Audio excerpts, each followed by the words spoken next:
வணக்கம். ஜெயா பிளஸ் செய்திகளுக்காக கார்த்திகா பிரகாஷ். விரிவான செய்திகளை பார்ப்பதற்கு முன்னதாக தலைப்புச் செய்திகளை பார்க்கலாம். திமுக எம்பி ஆர் ராசா 2 நாட்கள் பிரச்சாரம் செய்ய தடை. முதலமைச்சர் குறித்து அவதூறு பேசிய புகாரில் தேர்தல் ஆணையம் நடவடிக்கை.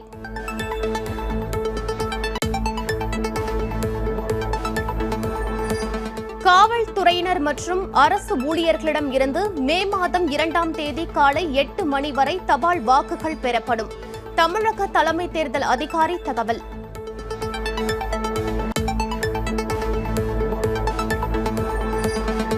தமிழக சட்டமன்ற தேர்தலை ஒட்டி வாக்குப்பதிவு இயந்திரங்களில் சின்னம் பொருத்தும் பணி தீவிரம். சென்னை மாவட்ட தேர்தல் அதிகாரி பிரகாஷ் தகவல்.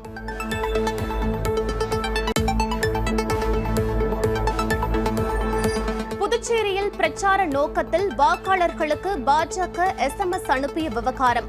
தனிநபர் ரகசியம் கசிந்தது குறித்து உரிய விசாரணை நடத்த ஆதார் ஆணையத்திற்கு சென்னை உயர்நீதிமன்றம் உத்தரவு.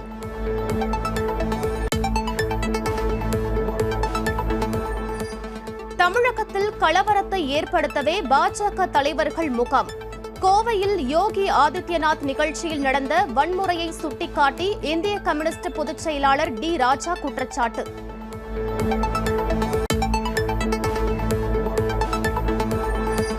புதுச்சேரியில் மத்திய அமைச்சர் அமித்ஷாவின் பிரச்சார கூட்டத்தில் சாலை ஓர வாய்க்கால் ஸ்லாப் உடைந்து விபத்து. 5 பெண்கள் படுகாயங்களுடன் மருத்துவமனையில் அனுமதி.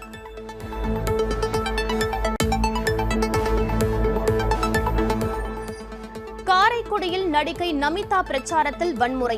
கேலி செய்த இளைஞரை பாஜகவினர் சரமாரியாக தாக்கியதால் பரபரப்பு.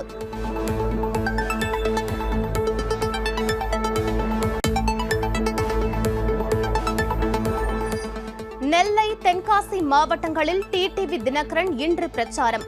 அமமுக மற்றும் கூட்டணி கட்சி வேட்பாளர்களுக்கு ஆதரவு திரட்டுகிறார்.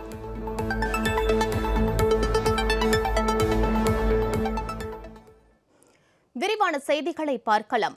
தமிழக சட்டமன்ற தேர்தல் பணிகளில் ஈடுபடும் காவல்துறையினர் மற்றும் அரசு ஊழியர்களிடம் இருந்து வரும் மே 2ஆம் தேதி காலை 8 மணி வரை தபால் வாக்குகள் பெறப்படும் என தமிழக தலைமை தேர்தல் அதிகாரி திரு சத்யபிரதா சாஹூ தெரிவித்துள்ளார். தமிழகத்தில் இதுவரை 80 வயதுக்கும் மேற்பட்ட 12,40,309 வாக்காளர்கள் தபால் மூலம் வாக்குகளை செலுத்த விருப்பம் தெரிவித்துள்ளதாக திரு சத்யபிரதா சாஹூ தெரிவித்துள்ளார். 4,35,300 மாற்றுத்திறனாளிகள் தபால் வாக்கு செலுத்த விருப்பம் தெரிவித்துள்ளதாகவும் அவர் குறிப்பிட்டுள்ளார். பணப்பட்டுவாடா தொடர்பாக 143 புகார்கள் விஜில் மூலம் பெறப்பட்டுள்ளதாக கூறிய திரு சத்யபிரதா சாஹூ, தேர்தல் பறக்கும் படையினர் மூலம் அதிகபட்சமாக 42 கோடியே 78 லட்சம் ரூபாய் பணம் பறிமுதல் செய்யப்பட்டுள்ளதாக குறிப்பிட்டார். வரும் 4ஆம் தேதி பிரச்சார நேரம் முடிவடைந்ததும் வெளியூர் நபர்கள் அந்த தொகுதியில் தங்குவதற்கு அனுமதி இல்லை என்றும் அவர் தெரிவித்தார். கொரோனா பாதுகாப்பு நடவடிக்கையாக 54 கோடியே 12 லட்சம் ரூபாய் சுகாதாரத்துறை சார்பில் ஒதுக்கப்பட்டுள்ளதாகவும் இதில் முகக்கவசம், கவச உடை மற்றும் வெப்பநிலை பரிசோதனை கருவிகள் வாங்குவது அடங்கும் என்றும் அவர் குறிப்பிட்டார்.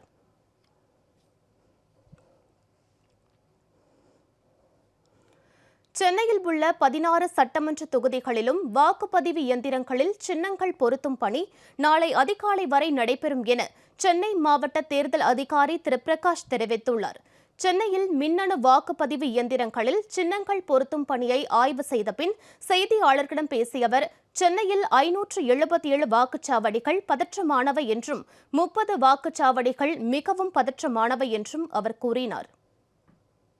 577 வல்னரபிள் போலிங் ஸ்டேஷன்ஸும் 30 கிரிட்டிக்கல் போலிங் ஸ்டேஷன்ஸும் நம்ம காவல்துறை, அதுக்கப்புறம் போட்டியிடுகின்ற கேண்டிடேட்ஸ் எல்லாத்தையும் வச்சு டிஸ்கஸ் பண்ணி இசிஐ இன்ஸ்ட்ரக்ஷன்ஸ், ஹானரபிள் ஹைகோர்ட்டினுடைய சில ஸ்பெசிஃபிக் டைரக்ஷன்ஸ் எல்லாம் எந்த பிறலுமே இல்லாமல் ஃபாலோ பண்ணிவிட்டு, இது ஒரு ஜனநாயக முறைப்படி எல்லாத்துடைய கருத்தையும் கேட்டு 16 தொகுதியிலையும் மீட்டிங் போட்டு இப்போ ஃபைனலைஸ் பண்ணியிருக்கிறது இந்த நம்பர் 607 பதற்றமான வாக்குச்சாவடிகள் இருக்குது. அதாவது 10ல் 1 மடங்கு வாக்குச்சாவடிகள் சென்னையில் பதற்றமான வாக்குச்சாவடிகள். அது காரணங்கள் நிறையா இருக்கும். ஒரு சில இடங்களில் இன்ஃப்ளூயன்ஷியல் பீப்புள் இருப்பாங்க, போலிங் வந்து ரொம்ப எக்ஸஸாக இருக்கும் அல்லது கம்மியாக இருக்கும், பல்வேறு காரணங்கள் இருக்குங்க. அந்த இடத்துல வந்து அனைத்து வாக்குச்சாவடிகளிலையும் வந்து மத்திய பாதுகாப்பு படை வந்து கூடுதலாக நாங்கள் லோட் பண்ண போகிறோம். ஆயுதம் ஏந்திய மத்திய பாதுகாப்பு படையினர் எந்த அசம்பாவிதம் வந்தாலும் அதை தடுத்து நிறுத்துறதுக்கு உண்டான போலீஸ் ஃபோர்ஸ் அங்கே இருப்பாங்க. எல்லா பதற்றமான வாக்குச்சாவடிகள்லையும் வந்து 24/7 வெப்காஸ்டிங் கேமரா மூலமாக வந்து கண்காணித்து அது தலைமை தேர்தல் ஆணையர் இந்தியா வரைக்கும் அது போகிற மாதிரி நாங்கள் ஏற்பாடு பண்ணியிருக்கோம். திரைத்துறையில் உயரிய விருதான தாதா சாஹேப் பால்கே விருது பெறும் நடிகர் ரஜினிகாந்திற்கு இயக்குனர் பாரதி ராஜா வாழ்த்து தெரிவித்துள்ளார். இது தொடர்பாக இயக்குனர் பாரதி ராஜா வெளியிட்டுள்ள அறிக்கையில் 3 தலைமுறைகளின் முடிசூடா மன்னனாக திகழும் ரஜினிகாந்துக்கு தாதா சாஹேப் பால்கே விருது கிடைத்ததற்கு பெருமை கொள்வதாக குறிப்பிட்டுள்ளார்.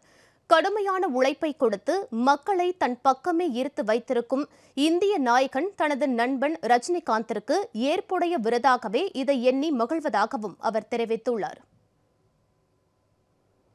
தென்காசி மாவட்டம் கடையநல்லூர் சட்டமன்ற தொகுதி அமமுக வேட்பாளர் திரு எஸ். ஐயாதுரை பாண்டியன் தொகுதிக்கு உட்பட்ட பல்வேறு இடங்களில் தீவிர வாக்கு சேகரிப்பில் ஈடுபட்டுள்ளார். வாக்கு சேகரிக்க செல்லும் இடமெல்லாம் பொதுமக்கள் உற்சாக வரவேற்பு அளித்து வருகின்றனர். கழக வேட்பாளருடன் எமது செய்தியாளர் செல்வராஜ் நடத்திய நேர்காணலை இப்போது காணலாம். கொளுத்தும் வெயில் இருந்தாலும் கூட பல்வேறு இடங்களில் அம்மா மக்கள் முன்னேற்ற கழக வேட்பாளர்கள் பல்வேறு பிரச்சாரத்தை மேற்கொண்டு வருகிறார்கள். தென்காசி மாவட்டம் கடையநல்லூர் சட்டமன்ற தொகுதியில் கழக வேட்பாளராக ஐயாதுரை பாண்டியன் தீவிர பிரச்சாரத்தை மேற்கொண்டு வருகிறார். அவர் பல்வேறு இடங்களிலும் பொதுமக்களும் தங்கள் வாக்குகளை சேகரித்துக் கொண்டிருக்கிறார். கொளுத்தும் வெயில் இருந்தாலும் கூட குக்கர் சின்னத்துக்கு வாக்களிக்குமாறு பல்வேறு பகுதியிலும் வாக்குகளை சேகரித்துக் கொண்டிருக்கிறார். ஐயா வணக்கம். தற்போது வந்து நீங்கள் சென்ற இடங்கள்லாம் மக்களோட வரவேற்பு எப்படி இருக்குது? கடையநல்லூர் பகுதியில் உங்களோட கோரிக்கை என்னையா? அனைத்து சமுதாய மக்களிடம் ஒவ்வொரு குக்கிராமுக்கும் சென்று வந்திருக்கோம். தேவேந்திர குல வேளாளர் மக்களாக இருக்கட்டும், சேனை தலைவர் மக்களாக இருக்கட்டும், பிள்ளைவாழ் மக்களாக இருக்கட்டும், சிறுபான்மை சமுதாயமாக இருக்கட்டும், முக்குலத்தூர் சமுதாயம் இருக்கட்டும், வெயிலில் மக்களுடைய ஆதரவை பார்த்து நமக்கு இன்னும் போகணும், இன்னும் எல்லா கிராமத்துக்கும் போகணுங்கிற உணர்ச்சியில் எல்லா கிராமத்துக்கும் போயிட்டு வந்துக்கிட்டு இருக்கோம். சட்டமன்ற உறுப்பினர் தேர்ந்தெடுக்கப்பட்ட உடனே ஒரு 10,000 பேருக்கு அரசு சார்பாகவோ அல்லது தனியார் நிறுவனம் சார்பாகவோ வேலைவாய்ப்பை உருவாக்கி தர முடியுங்கிற நம்பிக்கை எனக்கு இருக்குது. ஒவ்வொரு கிராமத்துக்கும் ஒரு கோரிக்கை இருக்குது. பொதுவாக கழிப்பிடம் ரொம்ப இம்பார்ட்டண்ட். கழிப்பிடம் எந்த கிராமத்திலையும் கிடையாது. அரசு சார்ந்த அடிப்படை வசதிகளை பண்ணி கொடுக்கறது ஒரு சட்டமன்ற உறுப்பினருடைய வேலை. நீட் தேர்வுக்கு மாணவர்களை நம்ம தயார்படுத்தணும். அதுக்கு கடையநல்லூர் சட்டமன்ற தொகுதிக்கு உட்பட்ட பகுதியில் ஒரு 4 இடத்துல பயிற்சி முகாம் அமைத்து அவங்கள ஊக்குவிக்கணும். ஒவ்வொரு நூலகமில்லா கிராமங்களை நூலகத்தை அமைத்து கொடுக்கணும். கடையநல்லூரை சுற்றி உள்ள பகுதியெல்லாம் விவசாயம் சார்ந்த பகுதி. விவசாயிகளுக்கு நீங்கள் என்ன மாதிரியான ஒரு இது பண்ண போகிறீங்க? எப்படி நம்ம குளத்து பாசனத்தை முறைப்படி பாசனம் பண்ணுதோமோ அது மாதிரி அந்த 20 ஏக்கருக்கு ஒரு ஆழ்துளை கிணறு அமைச்சு அது மூலமாக பாசன வசதியை செய்து கொடுக்கலாம்னு ஒரு திட்டம் வச்சுருக்கோம். அதை ஒரு சட்டமன்ற உறுப்பினரை தேர்ந்தெடுத்து அதை கண்டிப்பாக செயல்படுத்தும். கடையநல்லூர் வந்து நகர்ப்பகுதியில் எல்லாமே இஸ்லாமிய பெண்கள் இருக்காங்க.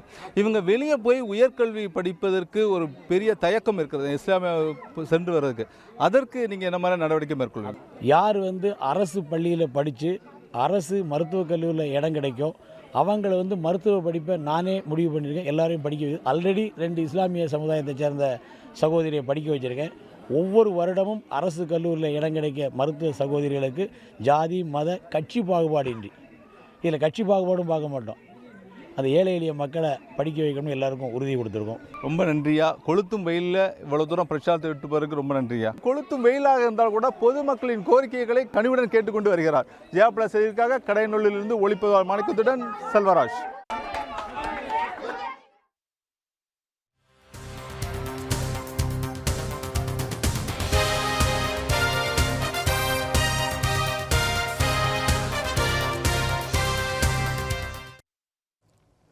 தமிழகத்தின் பல்வேறு பகுதிகளில் அமமுக மற்றும் கூட்டணி கட்சிகளைச் சேர்ந்த வேட்பாளர்கள் தீவிர வாக்கு சேகரிப்பில் ஈடுபட்டு வருகின்றனர்.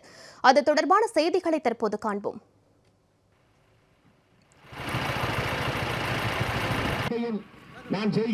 வேதாரண்யம் சட்டமன்ற தொகுதியில் அமமுக வேட்பாளர் சார்பில் போட்டியிடும் கழக வேட்பாளர் திரு PS ஆறுமுகம் தலைஞாயிறு மேற்கு ஒன்றிய பகுதியில் தீவிர வாக்கு சேகரிப்பில் ஈடுபட்டார். அவருக்கு தொகுதி மக்கள் உற்சாக வரவேற்பு அளித்தனர். கழக நிர்வாகிகள் மற்றும் கூட்டணி கட்சி தொண்டர்கள் உடன் சென்று வாக்கு சேகரிப்பில் ஈடுபட்டனர்.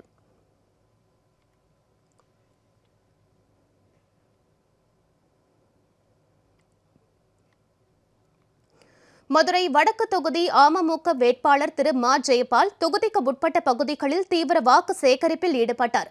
பந்தல்குடி, சுயராஜபுரம் உள்ளிட்ட பகுதிகளில் மக்களை சந்தித்து ஆதரவு திரட்டினார். பெண்கள் ஆரத்தி எடுத்து வரவேற்றனர். கழக நிர்வாகிகள், தேமுதிக, எஸ்டிபிஐ உள்ளிட்ட கூட்டணி கட்சியினர் கழக வேட்பாளருக்கு ஆதரவு வாக்கு சேகரித்தனர்.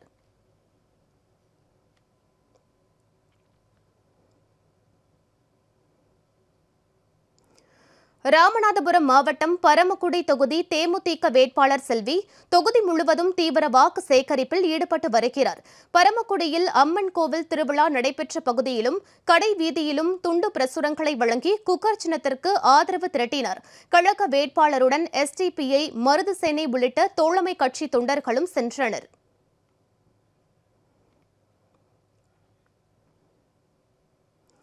திருவள்ளூர் மாவட்டம் மாதவரம் சட்டமன்ற தொகுதி கழக வேட்பாளர் திரு டி தட்சிணாமூர்த்தி லட்சுமிபுரம், பழைய விநாயகபுரம் உள்ளிட்ட பல்வேறு பகுதிகளில் வீதி வீதியாக சென்று பிரச்சாரம் செய்தார். கழக தேர்தல் அறிக்கை வாக்குறுதிகளை விளக்கி குக்கர் சின்னத்திற்கு ஆதரவாக கழக வேட்பாளர் வாக்கு சேகரித்தார். பிரச்சாரத்தின் போது கழக வேட்பாளருக்கு கலை நிகழ்ச்சிகளுடன் சிறப்பான வரவேற்பு அளிக்கப்பட்டது.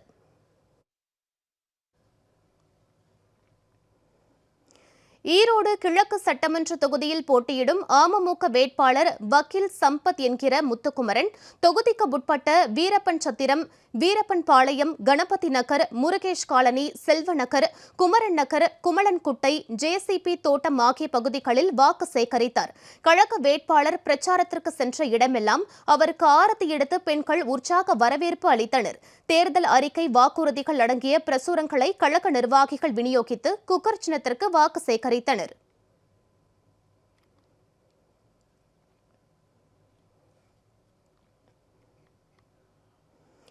ராமநாதபுரம் தொகுதியில் போட்டியிடும் கழக வேட்பாளர் திரு ஜி முனியசாமி தொகுதிக்கு உட்பட்ட கீழக்கரையில் வீதி வீதியாக சென்று வாக்கு சேகரிப்பில் ஈடுபட்டார். கழக வேட்பாளருக்கு கீழக்கரை நகர் நுழைவு வாயில் பகுதியில் சிறப்பான வரவேற்பு அளிக்கப்பட்டது. அங்கிருந்து பேருந்து நிலையம் பகுதி, கிழக்கு தெரு, வடக்கு தெரு, கடற்கரை சாலை, கடை வீதி, வள்ளல் சீதகாதி சாலை உட்பட நகர் முழுவதும் சென்று பொதுமக்களிடம் வாக்கு சேகரித்தார். கழக வேட்பாளருடன் தேமுதிக, எஸ்டிபிஐ உள்ளிட்ட கூட்டணி கட்சிகளின் நிர்வாகிகளும் பிரச்சாரத்தில் ஈடுபட்டனர்.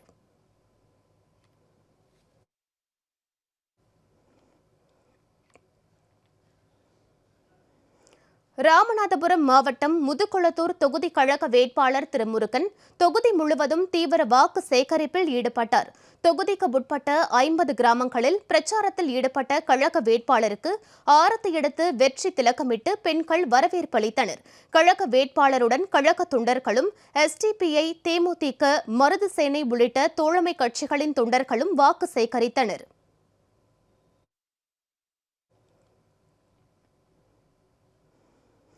தேனி மாவட்டம் கம்பம் தொகுதியில் கழக வேட்பாளர் திரு சுரேஷ் தீவிர பிரச்சாரத்தில் ஈடுபட்டார். கம்பம் நகராட்சியில் வடக்கு காவல் நிலையம், நகராட்சி தெரு, மணி நகரம், கூலத்தேவர் முக்கு, சுங்கத்துறை தெரு, புதுப்பாலம் நேர்கடை, பத்ரகாளியம்மன் கோவில் தெரு, கோம்பை ரோடு உள்ளிட்ட பகுதிகளில் கழக வேட்பாளர் திரு சுரேஷ் திறந்த வாகனத்தில் சென்று குக்கர் சின்னத்திற்கு வாக்கு சேகரித்தார்.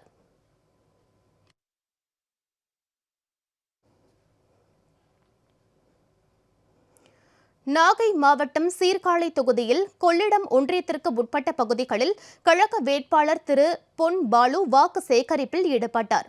தொகுதிக்கு உட்பட்ட வேட்டங்குடி, தொடுவாய், மடவாமேடு, திருமுல்லை வாசல் உள்ளிட்ட பகுதிகளில் திறந்த வாகனத்தில் சென்று அவர் பிரச்சாரம் செய்தார். கழக நிர்வாகிகள் மற்றும் கூட்டணி கட்சி நிர்வாகிகளும் பிரச்சாரத்தில் ஈடுபட்டனர்.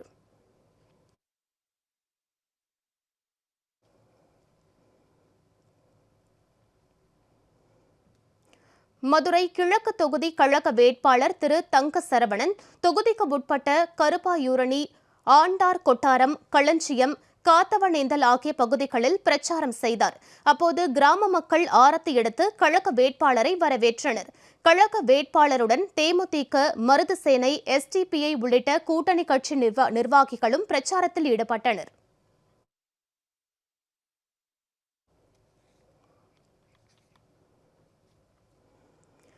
புதுச்சேரி லாஸ்பேட்டை தொகுதி கழக வேட்பாளர் திருமதி காமாட்சி ஜுவானந்தபுரம் பகுதியில் வீதி வீதியாக சென்று குக்கர் சின்னத்திற்கு ஆதரவு திரட்டினார்.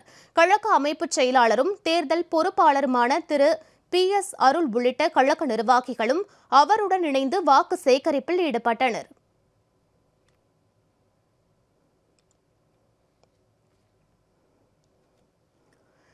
திருச்சி கிழக்கு சட்டமன்ற தொகுதியில் போட்டியிடும் கழக பொருளாளர் திரு R மனோகரன் ஏர்போர்ட் பகுதிக்கு உட்பட்ட சுப்பிரமணியபுரம், சுந்தர் நகர், ஜெயில் கார்னர் உள்ளிட்ட பகுதிகளில் தீவிர வாக்கு சேகரிப்பில் ஈடுபட்டார்.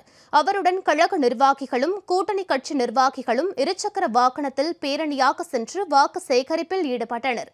கழக வேட்பாளருக்கு வழி எங்கிலும் ஆரத்தி எடுத்து பொதுமக்கள் உற்சாக வரவேற்பு அளித்தனர்.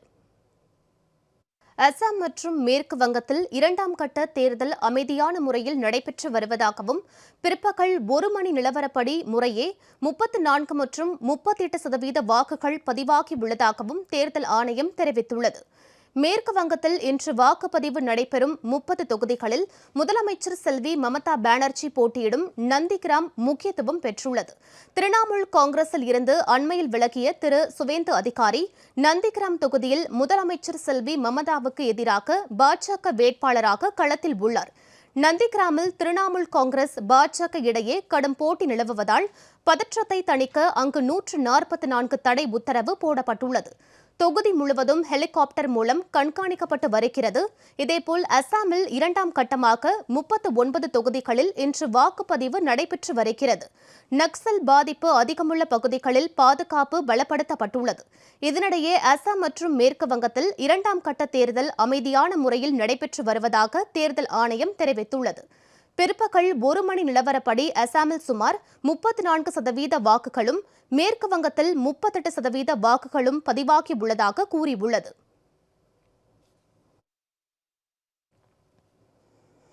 பெண்களை கொச்சைப்படுத்தும் வகையில் பொதுக்கூட்டத்தில் ஆபாசமாக பேசிய திமுக MP R ராசா 2 நாட்கள் பிரச்சாரம் செய்ய தேர்தல் ஆணையம் தடை விதித்துள்ளது. தேர்தல் பிரச்சாரத்தின் போது முதலமைச்சர் குறித்து அவதூறு கருத்துக்களை பரப்பியதாக திமுக MP R ராசா மீது தேர்தல் ஆணையத்திடம் புகார் அளிக்கப்பட்டது. இதுகுறித்து விசாரித்த தேர்தல் ஆணையம் R ராசா 2 நாட்கள் தேர்தல் பிரச்சாரம் செய்ய தடை விதித்துள்ளது. இந்த உத்தரவு உடனடியாக அமலுக்கு வருவதாகவும் தெரிவிக்கப்பட்டுள்ளது. இதைத் தொடர்ந்து நட்சத்திர பேச்சாளர் பட்டியலில் இருந்து R ராசாவை நீக்கம் செய்து தேர்தல் ஆணையம் உத்தரவிட்டுள்ளது. இனிமேலாவது தேர்தல் விதிமுறைகளை மீறி இதுபோன்று பேசாமல் பார்த்துக் கொள்ள வேண்டும் என்றும் R ராசாவுக்கு தேர்தல் ஆணையம் அறிவுறுத்தியுள்ளது. இதனிடையே தேர்தல் ஆணையத்தின் தடையை எதிர்த்து தலைமை நீதிபதி அமர்வில் அவசர முறையீடு செய்யப்பட்டது. இதனை ஏற்க நீதிபதிகள் மறுத்துவிட்டனர்.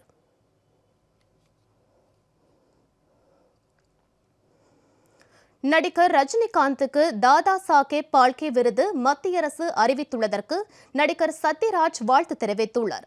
இதுகுறித்து அவர் வெளியிட்டுள்ள வீடியோவில், இந்திய திரையுலகின் வியாபார தளத்தை உலகளவில் உயர்த்தியதில் நடிகர் ரஜினிகாந்தின் பங்கு அளப்பரியது என்றும் புகழாரம் தெரிவித்துள்ளார். சூப்பர் ஸ்டார் திரு ரஜினி சார் அவர்களுக்கு அளிக்கப்பட்டிருக்கிறது. அது மிகவும் மகிழ்ச்சியாக இருக்கிறது. தன்னுடைய திறமையான நடிப்பாலும் ஸ்டைலான உடல் மொழியாலும் வசன உச்சரிப்பாலும் கோடிக்கணக்கான மக்களின் உள்ளங்களை கவர்ந்தவர் ரஜினி சார் அவர்கள். அது மட்டும் இல்லாமல் தமிழ் திரையுலகின் வியாபார தளத்தை, ஏன் இந்திய திரையுலகின் வியாபார தளத்தையும் உலக அளவில் உயர்த்தியதில் மிக முக்கியமான பங்கு ரஜினி சாருக்கு இருக்கின்றது. அப்படிப்பட்ட ஒரு தகுதியான கலைஞனுக்கு இந்த இந்தியாவின் மிகப்பெரிய உயரிய விருதான தாதா சாஹேப் பால்கே விருது அளிக்கப்பட்டிருப்பது என்னை போன்ற சக கலைஞர்களுக்கு மிகவும் பெருமையாகவும் மகிழ்ச்சியாகவும் இருக்கிறது. ரஜினி சாருக்கு என்னுடைய மனமார்ந்த வாழ்த்துக்கள். நன்றி, வணக்கம். சட்டப்பேரவை தேர்தலை ஒட்டி மக்கள் தங்களது சொந்த ஊர்களில் வாக்களிக்க வசதியாக சென்னையில் இருந்து இன்று முதல் சிறப்பு பேருந்துகள் இயக்கப்படுகின்றன. தமிழக சட்டமன்ற தேர்தல் வரும் 6ஆம் தேதி நடைபெறவுள்ள நிலையில் 100% வாக்குப்பதிவை உறுதி செய்யும் வகையில் தேர்தல் ஆணையம் பல்வேறு நடவடிக்கைகளை எடுத்து வருகிறது. அந்த வகையில் சென்னையில் வசிக்கும் மக்கள் சொந்த ஊர்களுக்கு சென்று வாக்களிக்க வசதியாக அரசு போக்குவரத்து கழகங்கள் சார்பில் இன்று முதல் 5ஆம் தேதி வரை சிறப்பு பேருந்துகள் இயக்கப்படுகின்றன. இன்று முதல் வரும் 5ஆம் தேதி வரை சென்னையில் இருந்து நாள்தோறும் 2225 பேருந்துகளுடன் சிறப்பு பேருந்துகளாக 3090 என மொத்தம் 14215 பேருந்துகளை இயக்கப்பட உள்ளன. கோவை, திருப்பூர், சேலம், பெங்களூரு ஆகிய இடங்களில் இருந்து பல்வேறு பகுதிகளுக்கு 2644 சிறப்பு பேருந்துகள் இயக்கப்படுகின்றன. கூட்ட நெரிசலை குறைத்து சமூக இடைவெளியை கடைபிடிக்கும் வகையில் வரும் 4, 5ஆம் தேதிகளில் மாதவரம், KK நகர், தாம்பரம் பேருந்து நிலையங்கள், தாம்பரம் ரயில் நிலையம் ஆகிய இடங்களில் இருந்து அந்தந்த ஊர்களுக்கு பேருந்துகள் இயக்கப்பட உள்ளன. சொந்த ஊர்களுக்கு செல்வோர் திரும்பி வர ஏதுவாக வரும் 7ஆம் தேதி முதல் போதிய அளவில் சிறப்பு பேருந்துகள் இயக்கப்பட உள்ளன. மேலும் www.tnstc.in என்ற இணையதளம் அல்லது TNSTC போக்குவரத்து செயலி மூலமாகவோ பேருந்து நிலையத்தின் முன்பதிவு மையம் மூலமாகவோ டிக்கெட்டை முன்பதிவு செய்யலாம் எனவும் தெரிவிக்கப்பட்டுள்ளது.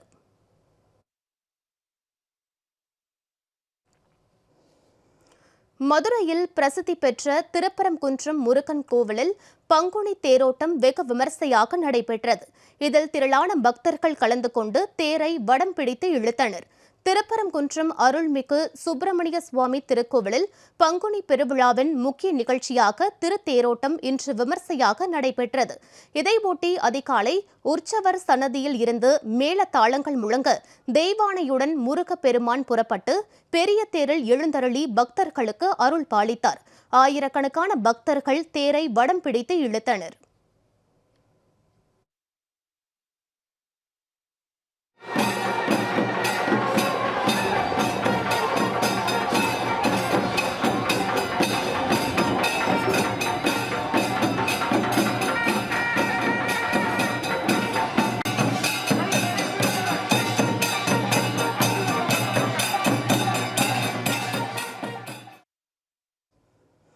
இதனிடையே திருச்சி மாவட்டம் மண்ணச்சநல்லூர் திருவெள்ளரை கிராமத்தில் அமைந்துள்ள திருவெள்ளரை பெருமாள் கோவிலில் பங்குனி பெருவிழா விமர்சையாக நடைபெற்றது.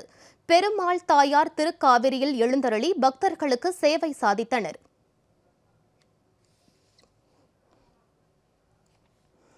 சிவகங்கை மாவட்டம் காரைக்குடியில் நடிகை நமிதா தேர்தல் பிரச்சாரத்தில் ஈடுபட்டபோது அவரை விமர்சித்த இளைஞரை பாஜகவினர் தாக்கியதால் பரபரப்பு ஏற்பட்டது.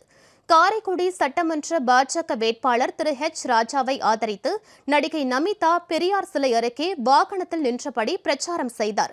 பர்மா பஜார் பகுதியில் நமிதாவை இளைஞர் ஒருவர் கிண்டல் செய்ததாக கூறப்படுகிறது.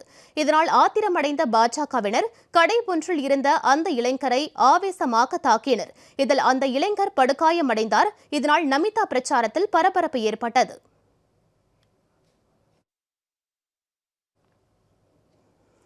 கழகத்தின் கொள்கை குறிக்கோள்களுக்கும் கோட்பாடுகளுக்கும் முரணான வகையில் செயல்பட்ட நீலகிரி மாவட்டம் மேலூர் ஒன்றிய கழக செயலாளர் பொறுப்பில் இருந்து திரு L. ரவி ஜான்சன் என்கிற ரவிச்சந்திரன் நீக்கப்படுவதாக கழக பொதுச் செயலாளர் திரு TTV தினகரன் அறிவித்துள்ளார். கழக பொதுச் செயலாளர் திரு TTV தினகரன் இன்று வெளியிட்டுள்ள அறிவிப்பில் கழகத்தின் கொள்கை குறிக்கோள்களுக்கும் கோட்பாடுகளுக்கும் முரணான வகையில் செயல்பட்டதாலும் கழகத்தின் கண்ணியத்திற்கு மாசு ஏற்படுத்தும் வகையில் நடந்து கொண்டதாலும் கழக கட்டுப்பாட்டை மீறி கழகத்திற்கு களங்கமும் அவப்பெயரும் உண்டாகும் விதத்தில் செயல்பட்ட காரணத்தினாலும் நீலகிரி மாவட்டம் மேலூர் ஒன்றிய கழக செயலாளர் பொறுப்பில் இருக்கும் திரு L. ரவி ஜான்சன் என்கிற ரவிச்சந்திரன் கழகத்தின் அடிப்படை உறுப்பினர் பொறுப்பு உட்பட அனைத்து பொறுப்புகளில் இருந்தும் இன்று முதல் நீக்கி வைக்கப்படுவதாக தெரிவிக்கப்பட்டுள்ளது. கழகத்தினர் யாரும் இவருடன் எவ்வித தொடர்பும் வைத்துக் கொள்ளக்கூடாது என்றும் திரு TTV தினகரன் கேட்டுக் கொண்டுள்ளார்.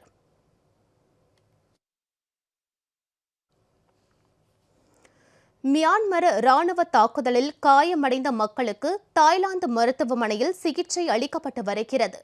காரன் என்ற இன மக்கள் மியான்மர், தாய்லாந்து மற்றும் அமெரிக்காவில் வசித்து வருகின்றனர். மியான்மர் நாட்டின் கிழக்கு எல்லைப் பகுதியில் வசிக்கும் இந்த இன மக்களில் ஆயுதமேந்தி போராடும் குழுவும் கடந்த பல ஆண்டுகளாக செயல்பட்டு வருகிறது.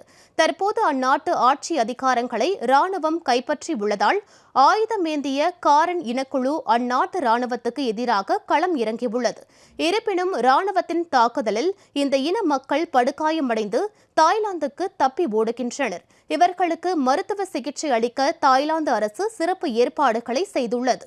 மியான்மர் ராணுவத்தின் கண்மூடித்தனமான தாக்குதல்களில் நாடு முழுவதும் இதுவரை 500க்கும் மேற்பட்டோர் உயிரிழந்தனர்.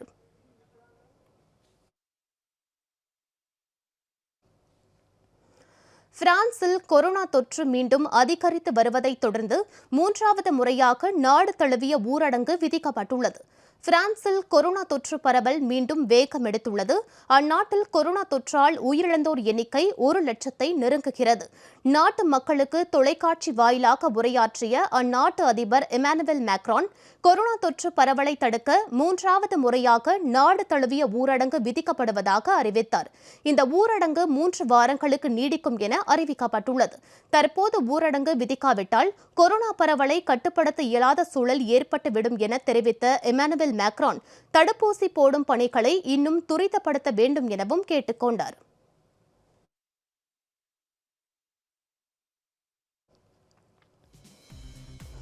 செய்திகள் நிறைவடைந்தன. அடுத்தடுத்த நிகழ்வுகளுக்கு தொடர்ந்து பாருங்கள் ஜெயா பிளஸ் தொலைக்காட்சியை.